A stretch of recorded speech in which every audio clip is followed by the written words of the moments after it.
La richesse n'est pas seulement une question d'argent, c'est une philosophie, des habitudes et une vision à long terme. La pauvreté est rarement juste un problème d'argent, c'est un problème de mentalité enveloppée dans des habitudes, renforcées par des années d'excuses. Vous pouvez tout prendre à un penseur riche et il trouvera un moyen de tout récupérer. Mais donnez une fortune à un penseur pauvre et elle s'évanouira comme de la fumée par jour de grand vent. Pourquoi ? Parce que l'argent ne reste pas là où il n'est pas respecté, et la pauvreté ne quitte pas les endroits où elle se sent chez elle. La bonne nouvelle, ce qui est appris peut être désappris, ce qui est brisé peut être reconstruit. Voyez-vous, la grande tragédie n'est pas que les gens commencent pauvres, c'est ainsi que la plupart d'entre nous débutent. La tragédie est quand ils y restent, génération après génération, parce que personne ne leur a jamais enseigné que la première monnaie n'est pas l'euro, mais la discipline. La seconde est la conscience, et la troisième, la responsabilité.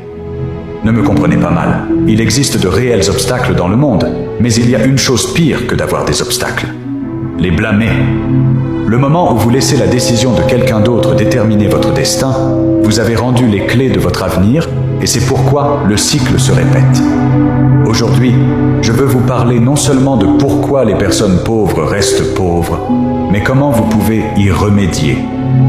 Pas avec de la magie, pas avec un miracle, mais avec une mentalité, des habitudes et des choix. Parce que la pauvreté commence dans l'esprit, se manifeste dans votre routine quotidienne et grandit dans le terreau de la négligence. Corrigez la pensée et les finances suivront. Commençons. Laissez-moi vous dire quelque chose que j'ai appris il y a longtemps. Si vous n'avez pas de vision pour votre vie, je vous promets que vous vivez déjà dans celle de quelqu'un d'autre.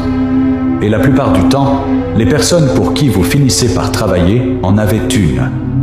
Ils l'ont écrite, ils l'ont construite brique par brique, jour après jour, pensée après pensée. La grande tragédie est que la plupart des gens dérivent. Ils se réveillent chaque matin, non pas pour construire, mais pour réagir. Non pas pour avancer, mais pour survivre. C'est le poison silencieux de la pauvreté. Pas de plan, pas d'image, pas de chemin. La vision n'est pas seulement de voir l'avenir, c'est de le créer.